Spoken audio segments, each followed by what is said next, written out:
So chapter 14, which is the chapter on the three gunas being sattva, which is purity, clarity, peace, bliss, all the pure things, all the the higher evolution things. And then there is rajas, which is about activity, about mental activity, physical activity, about emotions, about all those things which are action oriented. And then there is inactivity, which is tamas, where there's dullness, boredom, depression, inertia, sleepiness, all that is tamas. Now the journey in the Gita also, if you see, it starts with tamas, because Arjun is depressed, he doesn't want to act. So when a person is in such deep levels, it's not just once, but you'll see it's a cycle in our lives. Sometimes we go into this lower emotions, lower tendencies, tamas state. So from tamas, the next state would be rajas. Rajas needs action. So that's why the Gita then proceeds to karma yoga, to proceed from tamas to rajas. Now when the mind becomes active, the body becomes active, then you need to give it calmness, stillness, clarity, purity. And see, that is how the purification then starts happening. And then the last few chapters on knowledge, that's all sattva. Okay, so if you see, the Gita is also like that, it's progressing from tamas to rajas to sattva. And if you see in your own lives, in our own evolution, we often go into these cycles, not once but many times, but eventually we are progressing from the lower to the higher. So sometimes we might fall back into the lower modes of operating, where we fall to lower emotions, like either whether it's anger or greed or dullness, or we feel depressed. But again we move higher into more active, more action, or these feelings of greed or jealousy or anger, or even achievement and ambition and those kind of things. And then we have states where we have these where we have more aesthetic needs, where we want to seek knowledge, we want to seek wisdom, we'd like to get some peace of mind, and then again we move to the sattva. And so this kind of cycle continues. But what happens as these cycles happen in our lives, there's also an undercurrent, the underlying sort of your underlying nature or your underlying personality. You will see that you have, if you look back 10 years, 20 years, you'll see you've progressed. You have gone calmer, quieter, more peaceful. So you're going, say, from rajas to sattva, or somebody who was in tamas is going to rajas, whatever. But essentially underlying all these shorter cycles that we have a predominant state, which is more than 50% of the time what we are. So that is your predominant mood, or your predominant personality, which you are. A person who is very sattvic, somebody who is calm, peaceful, they cannot be 100% in sattva. Even enlightened people, everybody goes through these different modes, the different moods. So even enlightened people who are mostly sattvic, if you give them chili food, or if you give them hot spicy food, or put them in hot temperature, they will become more, not they, but their personality will be more rajasic for some time. The difference between an enlightened person and an ordinary person who hasn't broken from the shackles of gunas is that the enlightened person knows that this is something that is arising in his body, that's arising in his mind. It is a mode, it's a mood, it's not him or her. Whereas we are very entangled in it. we think it is us, it is me getting angry, it is me feeling jealous, it is me having this desire, it's me feeling depressed, it's me feeling peaceful, or whatever it is. It is not you, it is the function of your existence or your personality through, your embodiment here. So this chapter will, go over the identification of what the symptoms are for the three gunas, so you can recognize them. And what happens is, when you recognize a certain guna or a certain mood is arising in you, you'll say, oh, okay, now Rajoguna is arising, and you can think, why is it? Because it's either people's company, or if it's food or environment, or something has contributed for your rajas to rise. Or if you go on a meditation thing or something, you can see how sattva is rising.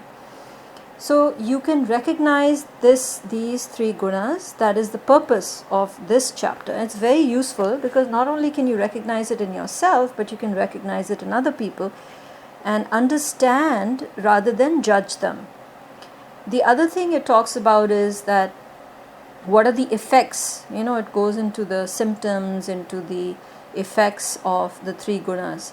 And finally it talks about every chapter of the Gita, it describes the enlightened person. Every chapter will have a few verses where the person who is enlightened or has gained moksha, what are their features, how can you recognize them, what are the characteristics, and those things are already exist in you, and so that you can recognize those.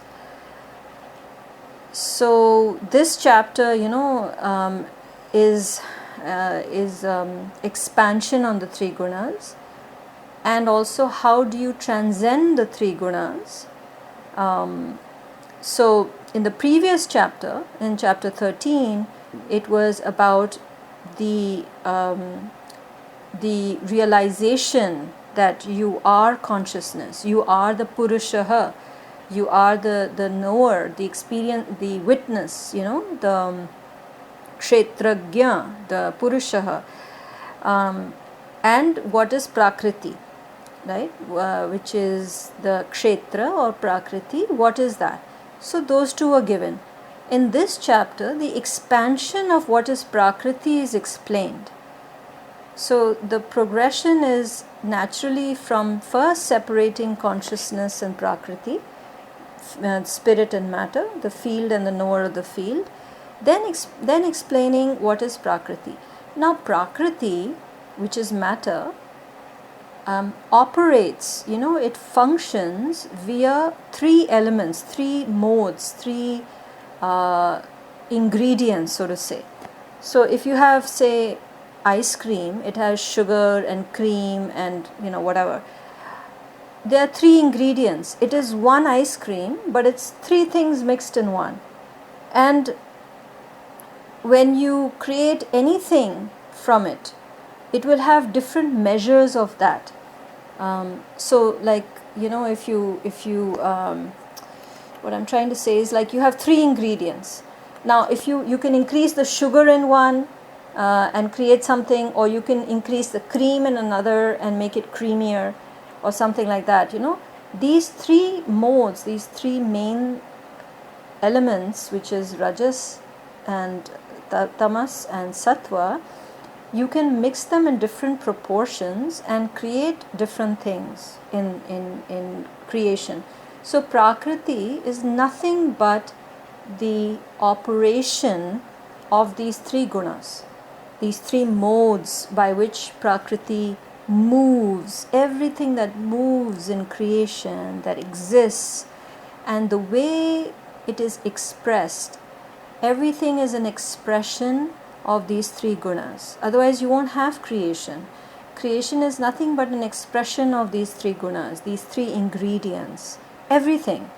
So whether it's your material things, or whether it's the subtle things like mood, intellect, the subtle body, whether it's yours or somebody else's or in nature, everything will have a predominant guna. So if, say, the sattva is predominant, rajas and tamas are also there, but they are in smaller quantities, So everything will have these three gunas. And the way to recognize it is to know what are the symptoms, what are the qualities, how does it express itself. So that is how, this chapter gives us that knowledge. Okay, so I will start. So we'll start with verse number 1. So the first verse says, I will again declare to you that supreme knowledge, the best of all knowledge, having known which all the sages have attained supreme perfection in this life. That's pretty, it's pretty self-evident. It's repeated in many of the chapters. So verse number 2 is, they who, having taken refuge in this knowledge, have attained to my being, are neither born at the time of creation, nor are they disturbed at the time of dissolution. Now, this doesn't really fit into this chapter, but it's a continuation of the previous chapter. But basically, when you are a liberated soul, you're not born again into this samsara. You have been released from the cycle of birth and death, so they're not born at this time of creation, nor are they disturbed at the time of dissolution. So when finally the entire creation sort of collapses into that, back into that oneness, they being liberated beings, there's no residue to be consumed to be born again. So they are sort of liberated from anything staying over to the next creation cycle.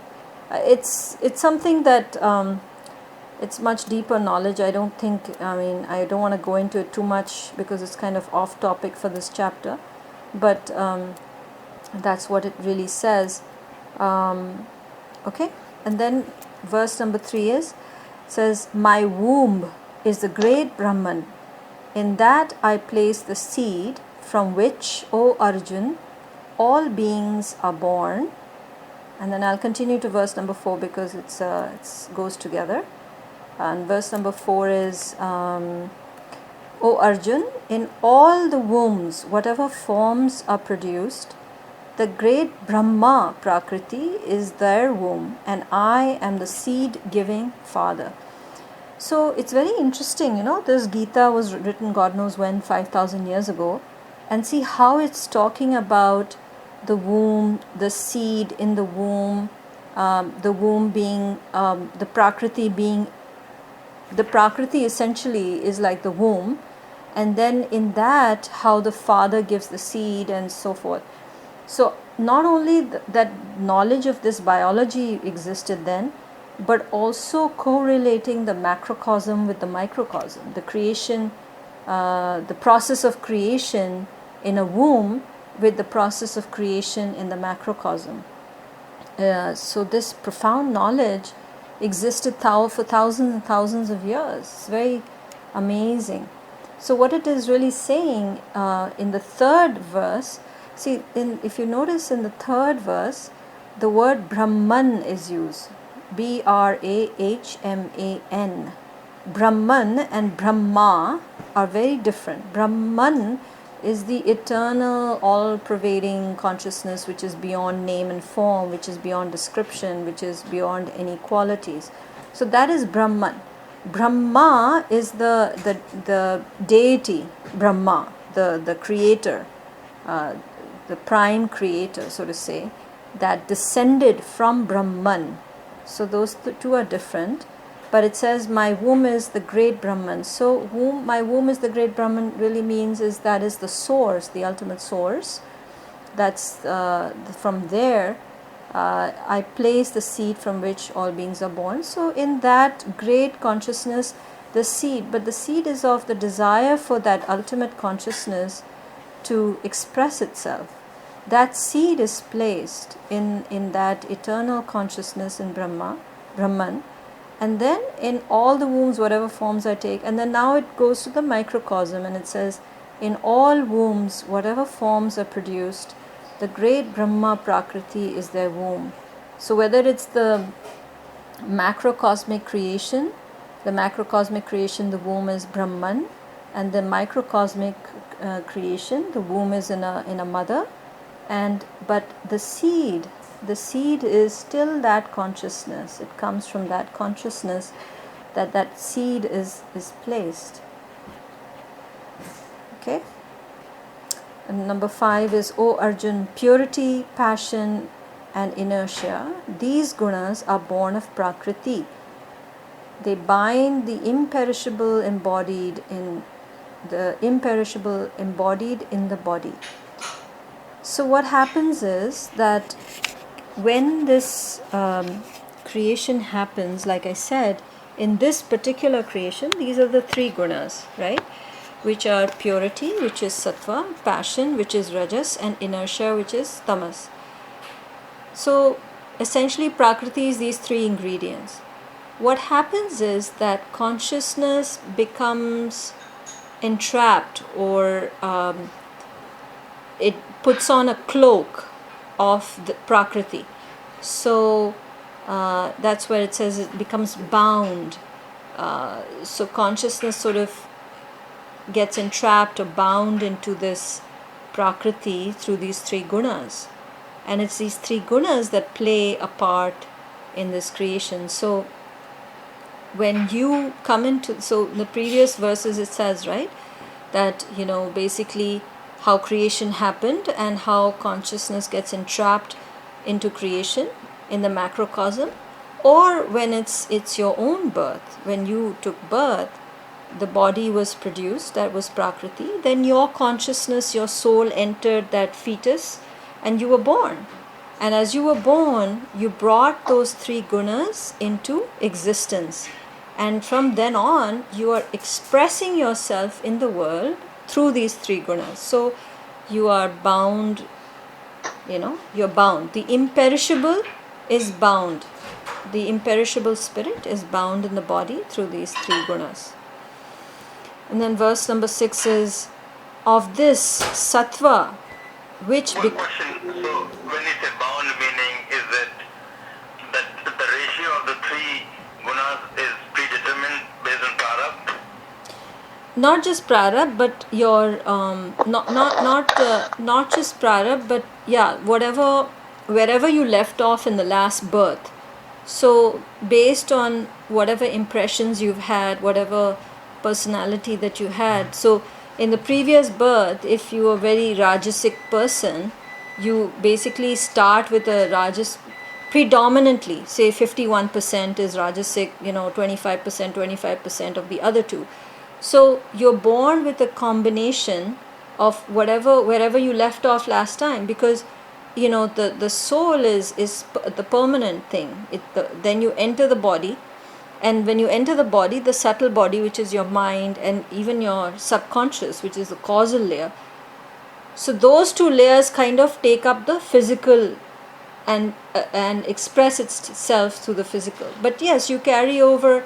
So it's not really the karma. Karma is different. Karma is your sort of your account where you have unfinished business. But the personality is what you have accumulated via your impressions. It is your sort of level of evolution. So somebody who's reached sattva is much higher on the evolution scale. So wherever you left off in your evolution, you will start there in the next birth. And you'll get accordingly, you'll have those kind of karma. So people with sattva will have less karma because they would have sort of exhausted a lot of their karma. So will be born with lesser amount of karma. Whereas people with sattva or rajas would have, relatively more karma. I mean, it's not really related to karma that much as it is to your the vasanas that you've had, and how much of the cleansing of those impressions you've had, and what gunas you have left with in the previous birth. So Yeah, so verse number 6 is about sattva, and it talks about, with those with sattva, which because of its stainlessness, lessness, is luminous and healthy. So sattva binds itself by attachment to happiness and by attachment to knowledge. So even sattva is bound, right? It binds itself towards happiness and knowledge. So people who are of sattvic nature, whether it's animals or, animals are lower evolution. So humans who have more sattva, they have an attachment to be happy, and they have an attachment to gain knowledge. And then the next verse is 7, which talks about rajas. So know your rajas, being of the nature of passion, to be the source of thirst and attachment, O Arjuna. It binds the embodied one by attachment to action. So people who are rajasic are usually very passionate, they're very impatient, they constantly want to act, they can't even sit down sometimes for a few minutes. If you tell them to meditate, it's hard for them to meditate. So for them, karma yoga is good, because they need to exhaust that thirst for action. And attachment here means emotional. Rajas is more about emotions. So it's a thirst to gain, it's a thirst for more, it's a desires and attachment. So that is how you would recognize rajas. So these are important points to remember. So sattva are people who like, sattvic people who are predominantly sattvic are those who like happiness and knowledge. Those who are rajasic they are the ones who are passionate, they're active, impatient, they're emotional, and so forth. So those are people or personalities which are more rajasic. And then verse number 8 is, but know your tamas to be born of ignorance, deluding all embodied beings. So basically tamas is, as you know, it's the dark side. It's the ignorance. It's the one that's deluding you, deluding all embodied beings. It binds to heedlessness, laziness, sleep.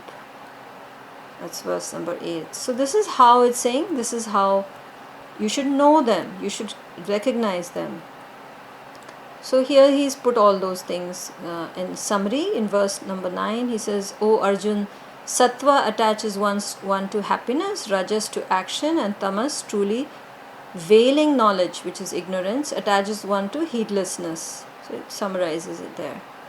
And 10 is, now sattva arises, O Arjun, having overpowered rajas and tamas. Then rajas arises, overpowering sattva and tamas. And then tamas having overpowered sattva and rajas. It's just talking about, verse number 10 is simply saying, when sattva is predominant, supposing you've meditated or you've gone for a walk, you're calm, you're peaceful, you're happy, at that time the sattva has risen and it's overpowered the rajas and the tamas. So that's predominant, more than 50% is your sattva.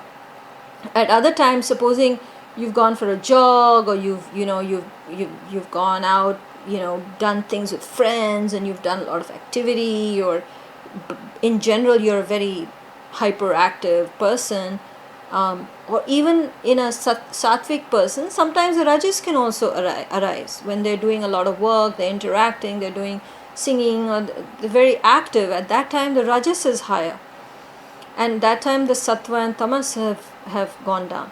So it's simply saying that these three cycles that I was talking about, these three cycles it's talking about, So the idea here is so that you disassociate your own true identity with these cycles. That is the main point. We don't do that, we say that, oh, I got angry, or I became sad, or I was so peaceful. These are temporary states. The idea is to get to a permanent state of bliss in which you transcend. When you transcend all these three, then you can see these cycles happening in you. Sometimes you're peaceful, sometimes you're active, sometimes you feel low, like you're sleepy or something like that. So the idea is to detach these cycles from your own true identity and see how these three gunas are operating in you. So for example, one day you just have hot spicy food and see, or even chocolate or caffeine, right? You have chocolate or caffeine, suddenly heartbeat goes up, your sympathetic nervous system is hyper, and you see that suddenly you've become hyper. Means if at that point, if you observe yourself as becoming hyper, because you recognize the symptoms, you've been told this is rajas, you can watch it. You will still be experiencing it. The prakriti will still be there, but the purusha is also there observing it. So you're not attached to yourself, you haven't become bound by it, you don't identify yourself as such. Like a lot of people say, oh, I have a tendency to become very angry or impatient or whatever it is. It's not you, it is the way you have manifested or you're expressing yourself in this embodiment. But it can always change, it's very fluid, it's very transient. So don't say I am. You should never identify yourself and say I am this. That is wrong, that is ignorance. It is simply an expression of your existence at this point of time, because in 10 years you'll be a completely different person. 10 years ago you were a completely different person. You can't say I am this, you're not. So the differentiation and the detachment and the delinking of your expression with who you are truly is the essential aspect of this, the essential goal of this chapter. So you can delink by observing it, by seeing it. You can understand that these are things that happen in Prakriti. Even enlightened beings, they, when they're in the body, they will go through these cycles. But they can see it. They don't attach themselves, their own true identity. They don't attach their identity to such expressions. So verse number 11 is, when through every gate in this body the light of intelligence shines, then know that sattva is predominant. So what it's saying is that basically when through every gate in this light, the light of intelligence shines.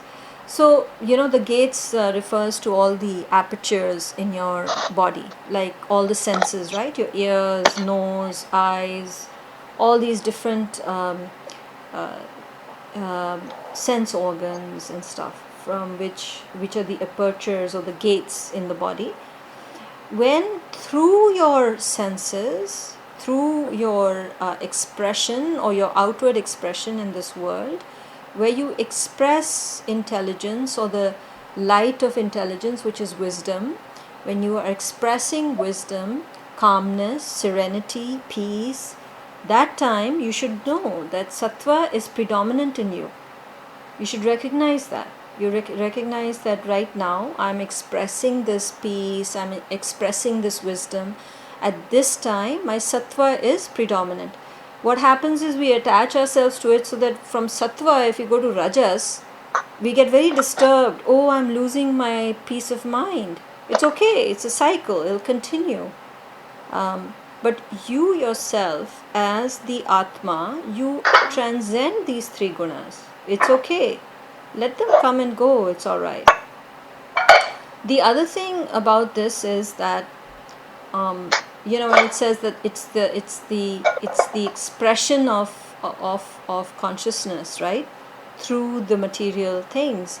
So when this light of intelligence shines through every gate of the body, you see, supposing you have different glasses of different colors, like crystals of different colors, or bottles, or just glasses, drinking glasses of different colors. One is green, one is brown, one is orange. Now, whenever you place water in that glass, the color of the water seems of that color, right? Even though it's water, but because water is in a different color, like whether it's clear glass or a red glass or a black glass, that same water will appear differently. Somebody is not on mute. Let me see. Naina ji. Naina ji, can you put yourself on mute? I can't do it.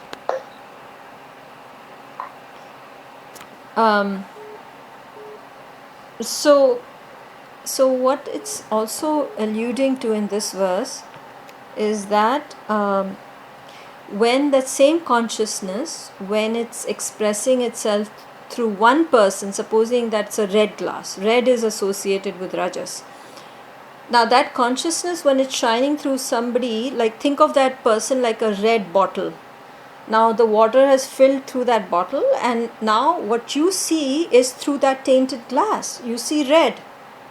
Now when that same water is put into a black bottle, you see that same water through the different lenses, through different glass, which is black. Now you put that same water through a clear glass bottle. Suddenly it's very clear. That's sattva. So essentially it's saying that now here you can understand it in a different way. It's saying that when that light is expressing itself as wisdom, like through a clear glass bottle, that time you should know that it is expression of sattva. Does that help to understand what it's talking about here? Yeah, I think I got it. My finger touched my screen, so No I problem. was unmute. But I understood it that it is not just one state that you are in, it can be changing. Yeah, so there's an underlying level of evolution that you've achieved. Like whether you're at the rajas or less rajas or little more sattva and extreme sattva. So that is your underlying temperament, your underlying level of evolution from tamas to rajas to sattva that happens across lifetimes. But even somebody who's predominantly sattvic will have cycles of rajas and tamas also. Not that many and not that long, but they will be there. So one question was, by being aware whether we are in one of the three gunas, like what is the action needs to be done? Or is there any action? The action is to recognize it. The moment you recognize it, you'll detach yourself from it. Usually, we are we are very entangled in it. We think that I'm a very hyper person. You're not a hyper person. You're in a hyper state. You're expressing that because of the matter, your being, your mental makeup, your intellect, your body is every expression of creation has a different mode. But consciousness is not bound by this thing. See, I can recognize it very easily. I'll tell you my personal example. See, sometimes what happens is, in the morning I'll have, especially it's so hot nowadays, right? Now, if I have tea or something, I have a cup of tea in the morning, or I barely eat chocolate. I mean, one very, very rare. But if I have, say, chocolate or even when I have tea, I can feel my rajas increasing, but I'm not attached to it, I can recognize, oh, my rajas has increased. Because, I'll start talking faster, my thoughts are much more, so I'm thinking a lot, I'm talking a lot, but I know I'm going through rajas, and then it'll calm down. And then, when I meditate, or like when I'm taking a class like this, or I'm teaching, my sattva is very high. But I recognize, oh, my sattva is very high right now. And, I suffer from thyroid, hypothyroidism. So a lot of times I have, in the morning before my medication, I can feel the heaviness. And I know, oh, the tamas is thing. And then once I take my medication, I'm back to normal. but I'm not attached to it, you see. I'm not attached to, oh, I'm, hyper or this. I'm not. And over the years, my whole temperament has also evolved and changed and changed and changed, but I can see it, I can observe it. I'm not attached to it as my identification. I know that Vinita is pure consciousness that is expressing itself. It's having an experience of life. And when you recognize you're a soul having an experience of life through these different colors of emotions, different colors of the mind, different body states, different mental states, you realize you're just having an experience of life because you're in this body. So that is what you need to recognize. It's a very distinct feeling when you understand that these different expressions or experiences. So verse number 12 says, greed, activity and undertaking of selfish actions, restlessness, longing, these arise when rajas is predominant. Yeah? And 13 is darkness, inertness, heedlessness, delusion. This is tamas. And then 14 is, if the embodied one meets death when sattva is predominant, then he attains the pure worlds of the knowers of the highest. So basically, if you have evolved to a predominantly, not that you at that moment you're in a sattvic state, no. If your predominant underlying nature has evolved to a more sattvic level, to a higher level of consciousness, towards truth, love, peace, so forth, when you've evolved to that level, then you will go to the higher dimensions, purer worlds of knowers of the highest. So you will evolve to the higher loks, higher dimensions, because you're predominantly sattvic. So here it's a relationship between your level of consciousness and the relation to the different dimensions or loks. It's the relationship that is being given here.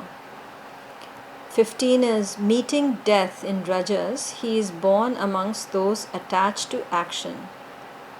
So when you die and you've reached a level of evolution which is still rajasic, where there's still a lot of emotions involved, lot of action thing, then you are, and if you're attached to action,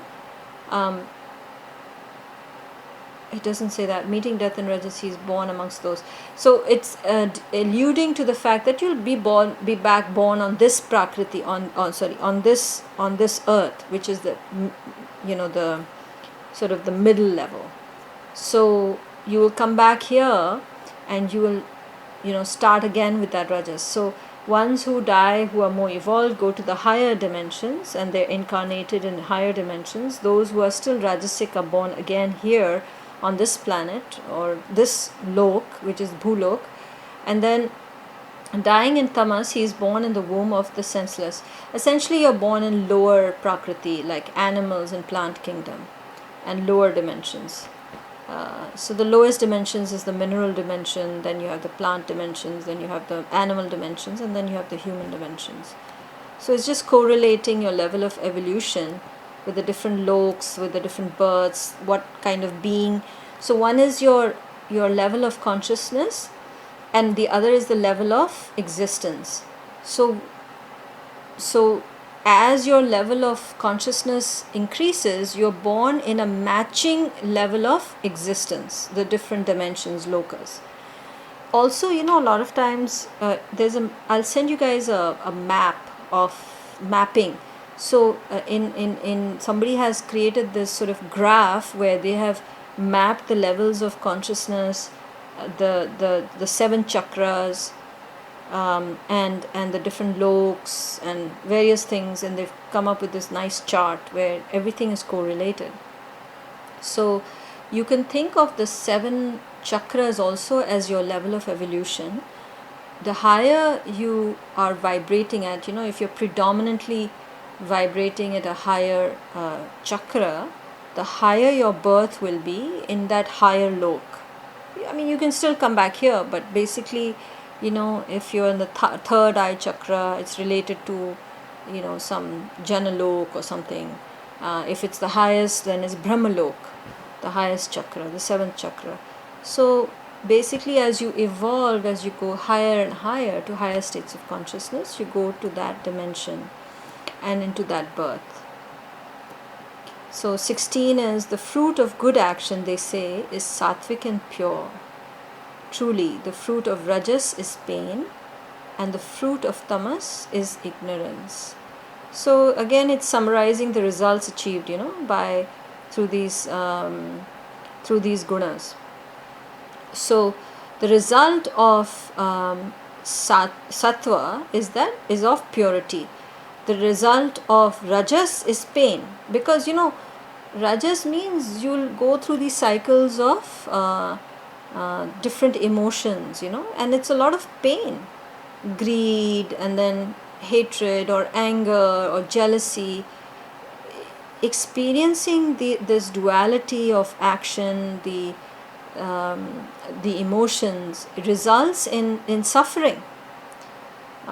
So that is rajas. Rajas results in pain, and the fruit of tamas is ignorance, because the mind also is lethargic. So these gunas, primarily here it's talking about your state of mind, because whatever your state of mind is, so is your outer expression.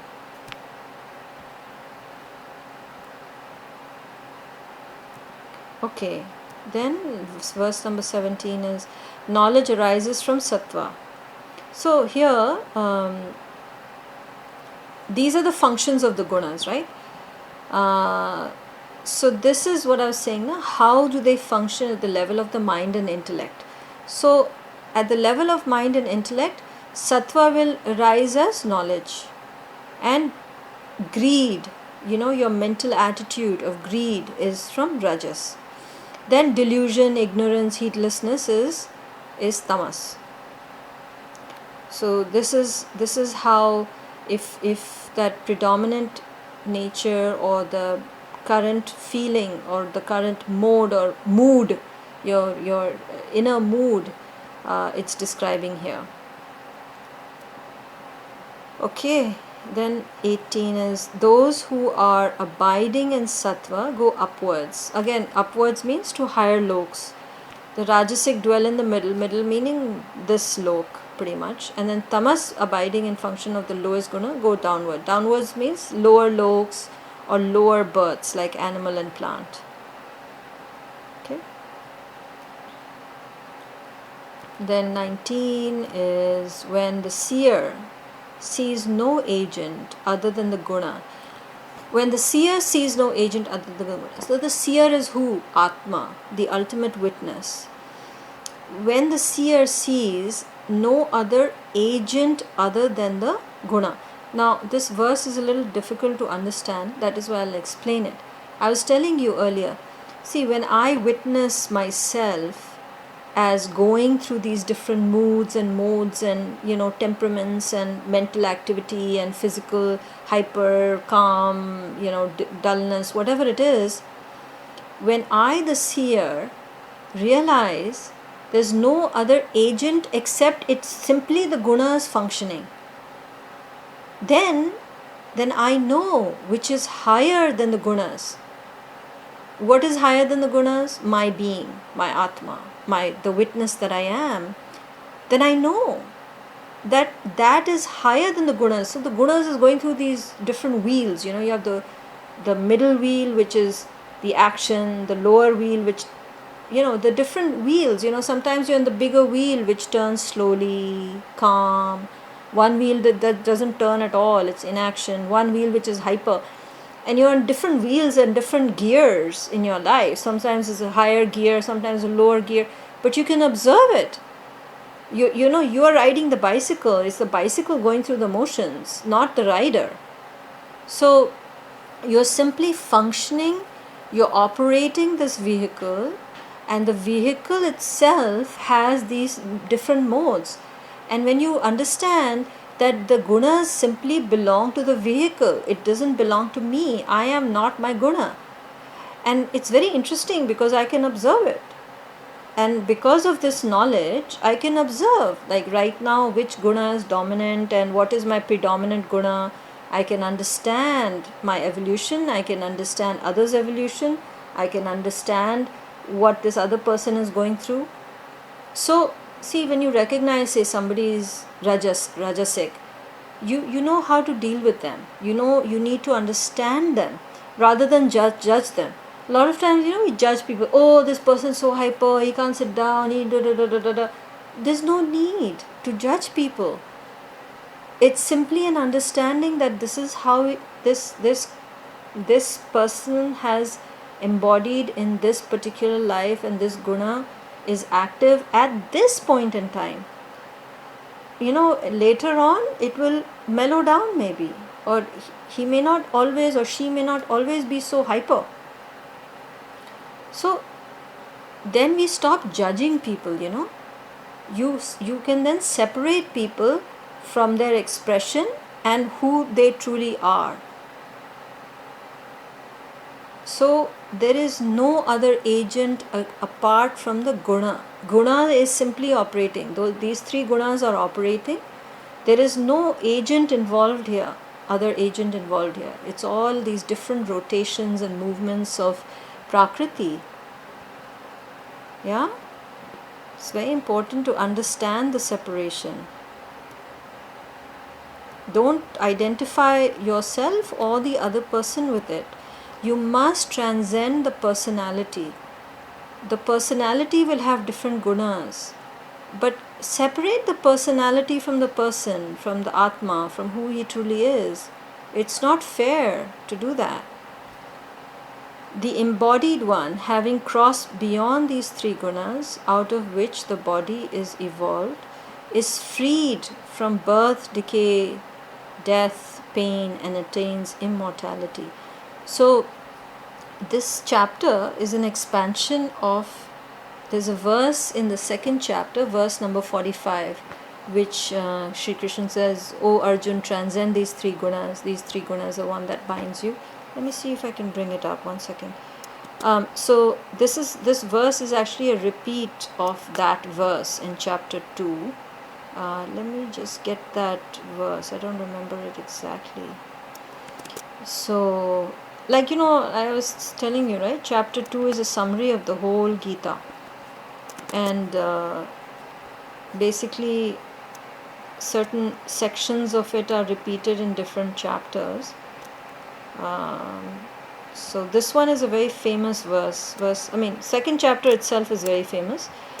But I was telling you, when we were covering chapter 2, I told you that Maharishi, he loved this verse. He had pages and pages, because I have his Gita, and he had pages and pages on this verse. It's a very, because I was telling you, the whole Gita is actually about the three gunas, where you go through Karma Yoga and the Upasana Yoga and the Gyan Yoga. Is nothing but the three gunas, how you go from one guna to the other.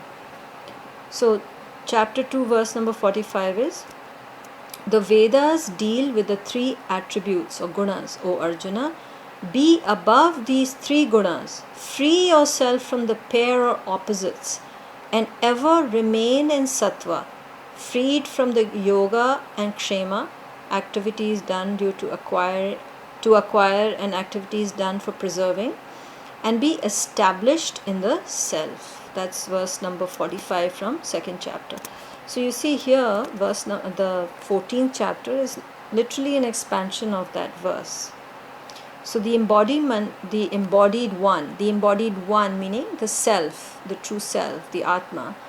Once you have crossed beyond these three gunas, out of which the body is evolved.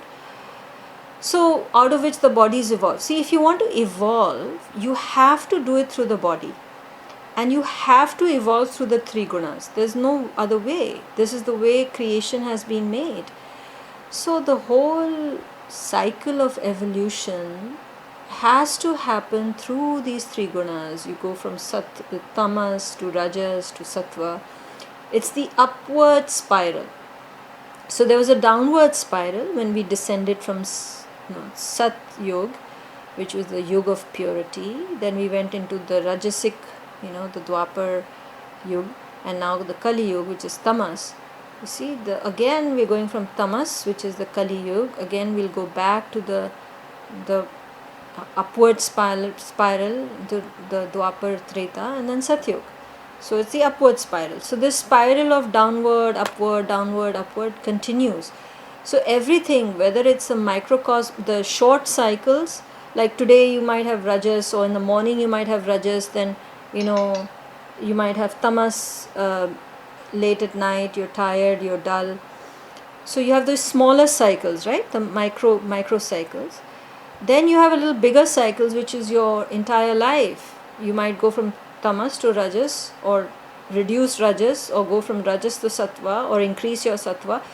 That is your little bigger cycles that are happening in this life and across many lifetimes. Then you have even bigger cycles where the yugas are going from Sattva to Rajas to Tamas, from Tamas to Rajas to Sattva. So everything is a cycle of these three gunas, because that is what Prakriti is. Prakriti is nothing but the movement of gunas. The movement of gunas is Prakriti.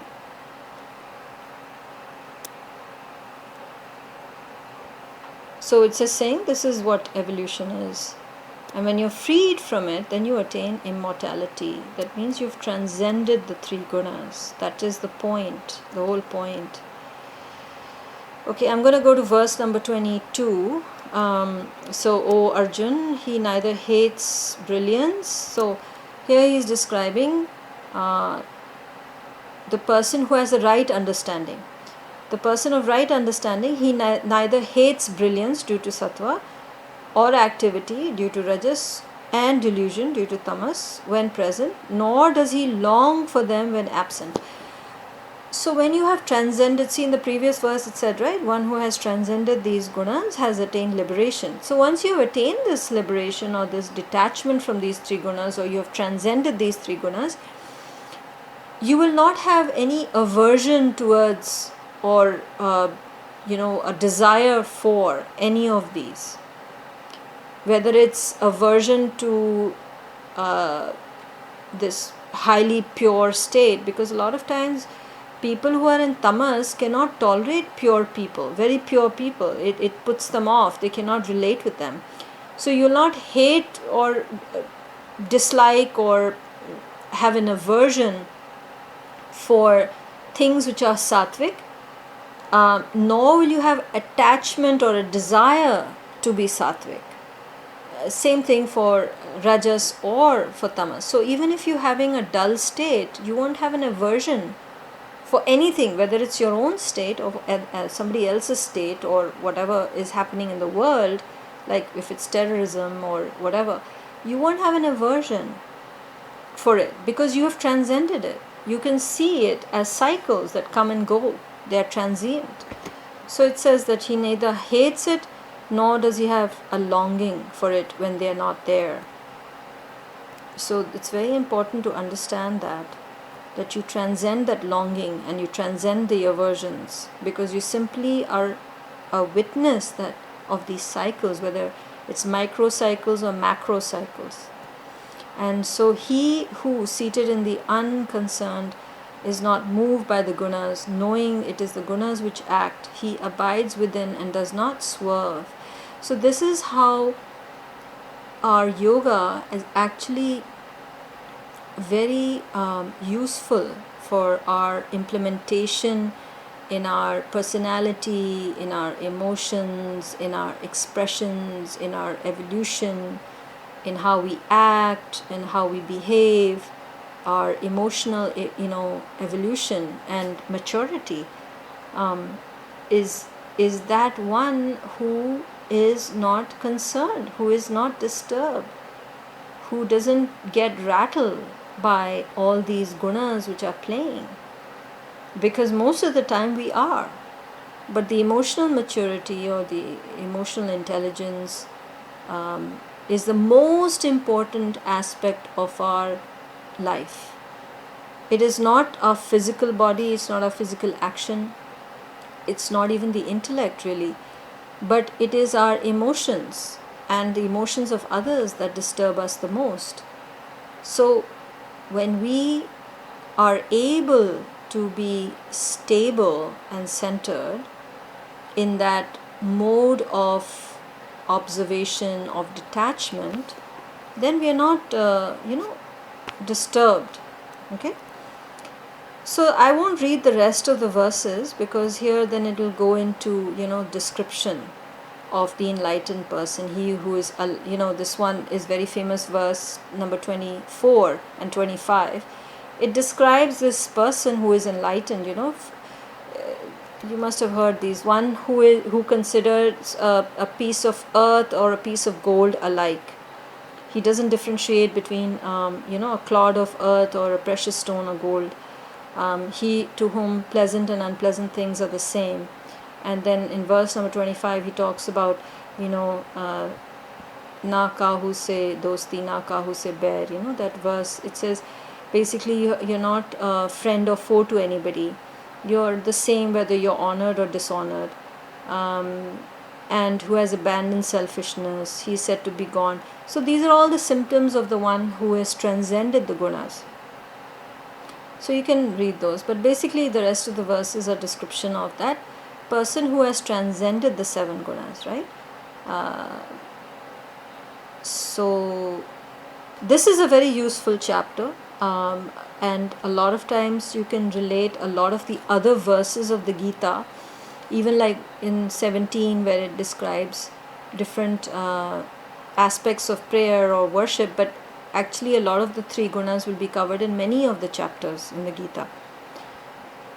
So this is a very key chapter in understanding the entire Gita, and of course Prakriti. So when you understand this, you will be able to recognize a lot of things as shining through different colors of glass. So to be able to recognize it as the same light or the same water which is shining through different colors, but at the same time that light is untouched, it is not changed, it remains the same. It is only when it shines through a different color it looks different, whether it's white, red or black. So white is with sattva, red is with rajas, and black is with tamas. Okay, any questions?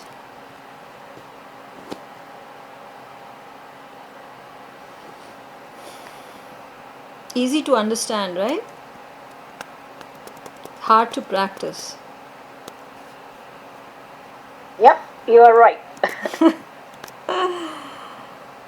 So yeah, this week try to understand, these 3 gunas operating at different times, when you wake up in the morning, or when you eat certain things, or when you're with different people, or in different environment. There's 3 types of things which affect you, right? It's explained in the Ashtavakra Gita. It's the people, food and environment. These 3 things affect you, your temperament. So if you have a particular kind of food, if it's sattvic food, that's why we do fasting. It's just to raise the sattva. The detox diet that we do is to raise the sattva on the body level that affects your mind activity and things like that. So the food is and Ayurveda is very linked with these 3 gunas. Everything is linked with the 3 gunas. So it's very, very practical chapter. For Ashtavakra Gita, what did you say? It is affected by people, food, and what else? Environment. Oh, okay, yeah, that makes sense. Mm-hmm. Okay, well, if you don't have questions, we can